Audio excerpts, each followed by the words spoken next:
Hey, you wanna play a game? Yeah, sure. I love games. Okay, so I'm going to give you vague facts about a motorcycle and you've got to try and guess what bike I'm describing. I'm up for the challenge. Try me. So, it's an inline 3-cylinder.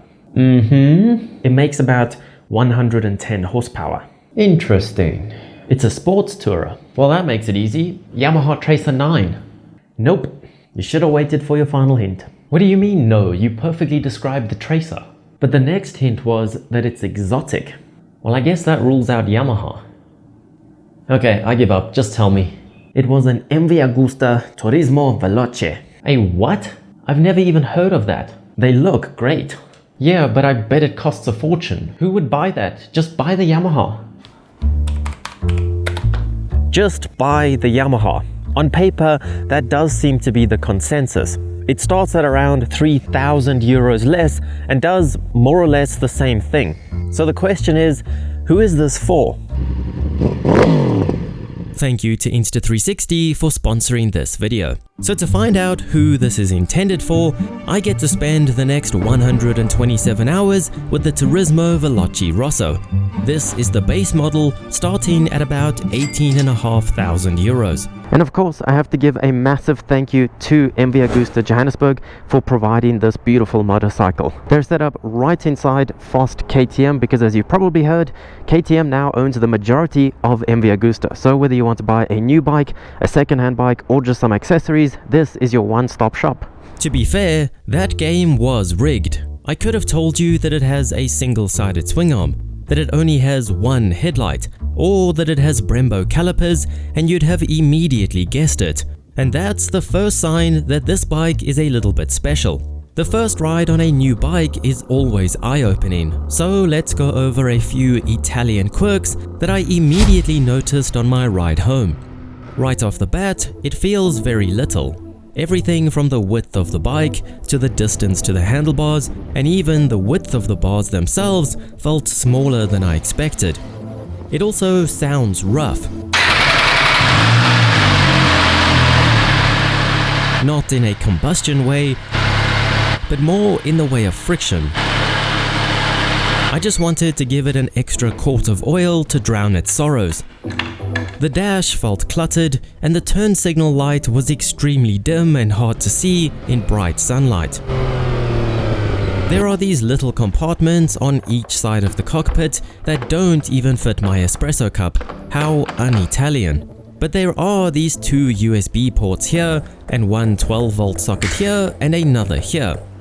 And despite only having done 500 kilometers in its life, it already had a rear brake squeal. But first impressions don't count for much. Fast touring sounded better in Italian, so they called it the Turismo Veloce instead. Obviously, it's categorized as a sports tourer. It's supposed to be comfortable riding longer distances with a windscreen and an upright riding position, but then be some naughty fun in the turns too. But I have a bit of a problem with the term sports tourer. It's so vague. Something like BMW's R1250 RS is also classed as a sports tourer, and those two are very different motorcycles. This bike's direct competitors are bikes like Yamaha's Tracer 9 and BMW's F900 XR, and it's the middleweight cousin to the S1000 XR. This is an awesome category of bikes, but calling them long-legged sport bikes with a functional windscreen is far more accurate. But it would be criminal not to talk about an Agusta styling as soon as possible. It's difficult to make these taller bikes look good, but this is proof that it can be done with the help of some Italian wizardry.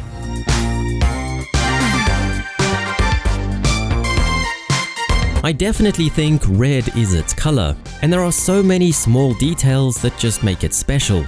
The tank has the traditional sexy MV lines, and obviously the single-sided swing arm looks great.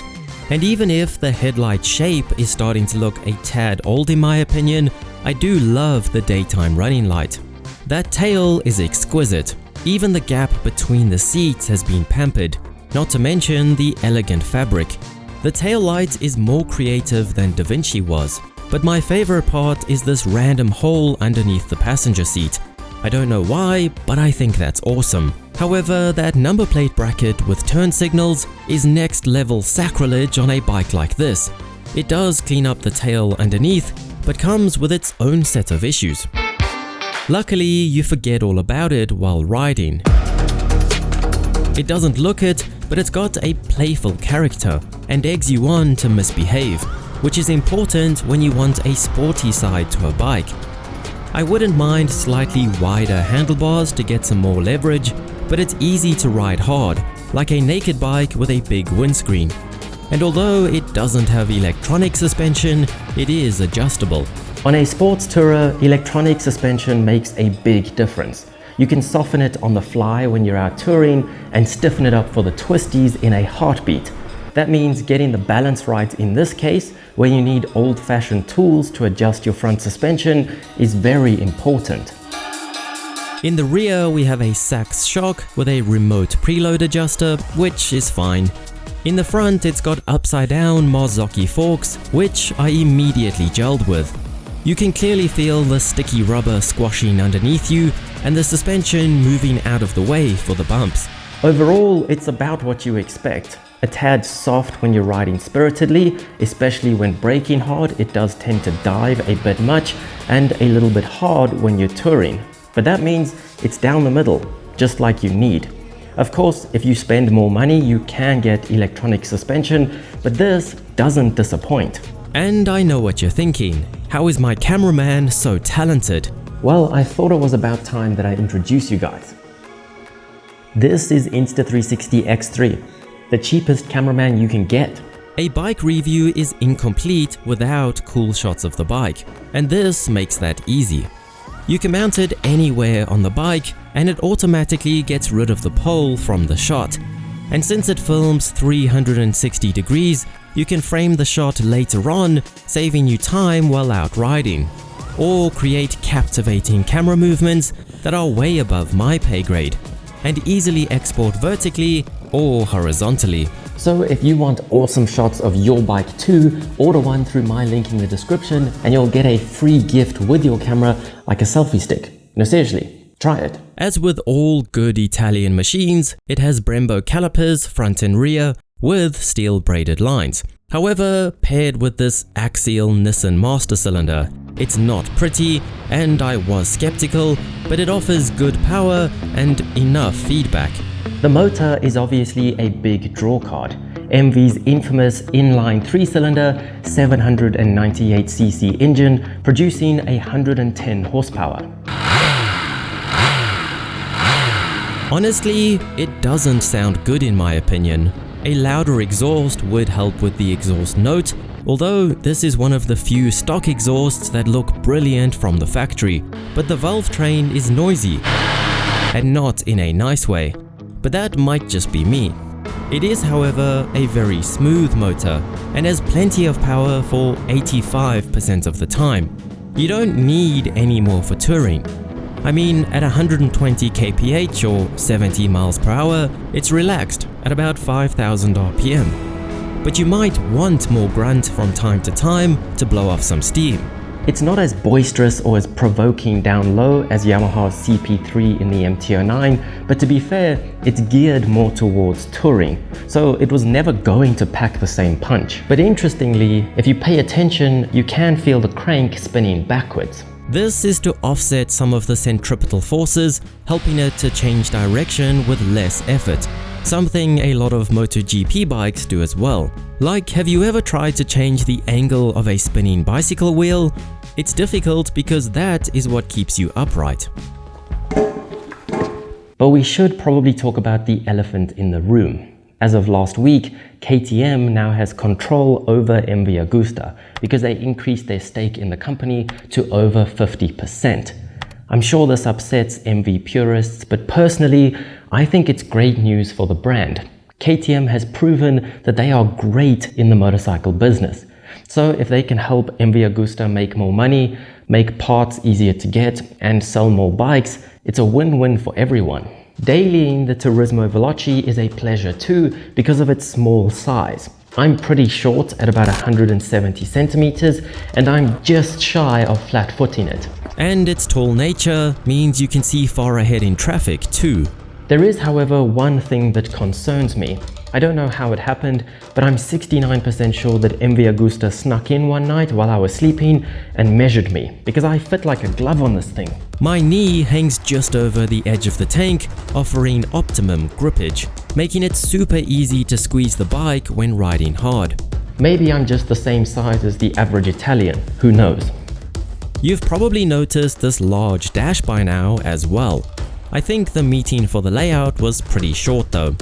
I think they started with the tach, put the gear indicator inside it, and the speedo, and the DRL light, and everything else, and then just added a ton of lines everywhere to make it look cool. You know those topography explanations you sometimes see like this, predicting what order you will read things in? Well, this dash is the exact opposite of that. Nothing is quite where you expect it to be, and even after you've learned where everything is, it still feels like your eyes have to linger for longer than is safe to read the info you're after. But on the upside of tech, it has a fair bit of it. It has 4 rider modes: Sport, Rain, Touring, and Custom, as well as 6 levels of traction control. The weirdest feature is the speed limiter button. It lets you set a specific speed and then won't let you go over that. On the cooler side, it also has a lean angle sensor, which is way more fun than you'd expect, along with the G-meter. And then there's the MV Ride app that allows you to create custom rider mode presets and set destinations, so you get turn-by-turn navigation on the dash, something all bikes need. But I only found that the day after I did my longer ride. Speaking of longer rides, I made sure to take my girlfriend with me to get her opinion of the passenger amenities, and here's her feedback. Seat, comfy. Pegs, well placed, good distance from the seat. A tad windy, but to be fair, it was a very windy day. And grab handles, very bad. And I can see why. They look like their first objective is looking good and the second is function. But from my point of view, it handled it like a champ. The extra weight wasn't noticeable and didn't hold the engine, suspension, or handling back. The remote preload adjuster was also nice for this. It only took a few seconds to add a couple of turns. And the best part was the quick shifter with auto blipper. It makes shifting with a passenger so much smoother. From the rider's seat, the wind protection was pretty good. There was still a lot of wind on my arms, but it's not bad considering it has to be narrow to keep with its sporty intentions. The adjustable windscreen is quick and easy to adjust with just one hand by pinching this contraption. On the plus side, it has cruise control, but it's a bit clunky to use. You have to hold down this button to turn it on, and then you can use these turn signal buttons that aren't really turn signal buttons to change the speed. But that option goes away after a few seconds, so to change the speed later on, you have to hold this button down again. Holding a button down while riding never feels nice, and this pretend turn signal switch is used to control pretty much everything else on the dash, which requires a lot of holding it down and selecting the wrong thing. So that is the Turismo Veloce. On paper, it's just a fancy Tracer 9, but is that such a bad thing? They've given it the Italian once-over. It looks better. It's got some nicer componentry, it's more playful, but most importantly, it's an MV Agusta. It's intended for someone who wants something special. And that guy doesn't care about the price or its quirks, he adores them. And you get that special feeling when you're on it. When you're out riding on a busy Sunday morning, you see plenty of BMWs, tons of Japanese bikes, and far too many orange KTMs. But MV Agustas are few and far between. You feel unique, especially when other bikers glance at you with that twinkle in their eye, and you just know that they're contemplating a second mortgage so that they too can ride an MV Agusta. And now, let's give it a score. This is harder than I thought. I got this very official looking scoreboard so that if I review more bikes in the future, we can see how they stack up. Here's how it's going to work. We've got 6 categories: styling, practicality, fun, price, speed, and sound. I'm going to give the bike a score out of 10 for each category, 1 being the worst and 10 being the best. I'll then add the scores up to get a total out of 60, and that score is how they will be ordered on the board. Simple enough? So here goes the Turismo Veloce. Styling. It looks very good for a sports tourer, but not as good as other MV Agustas, so 7 out of 10. Practicality. It's not quite as practical as a commuter with a top box, but it is far faster than practicality would like it to be, not to mention more thirsty. But it is very comfortable and has the option for luggage, so 8 out of 10. Fun. It's fun enough to get arrested on, but not nearly as fun as something like a Hypernaked that would be a 10 out of 10, so 6 out of 10. Price. 5 out of 10. Speed. It can do 240 kilometers per hour, but it's far from ripping your face off. 7. And finally, sound. I won't judge it based on its stock exhaust, that would be mean. The exhaust note is pretty good, but its noisy valves put me off a bit. So another 7. Giving us a total of 40 out of 60. So according to its placement on the board, it's the best bike ever made. But anyway, let me know if you would have the Turismo Veloce in your collection, and I'll see you on the next ride.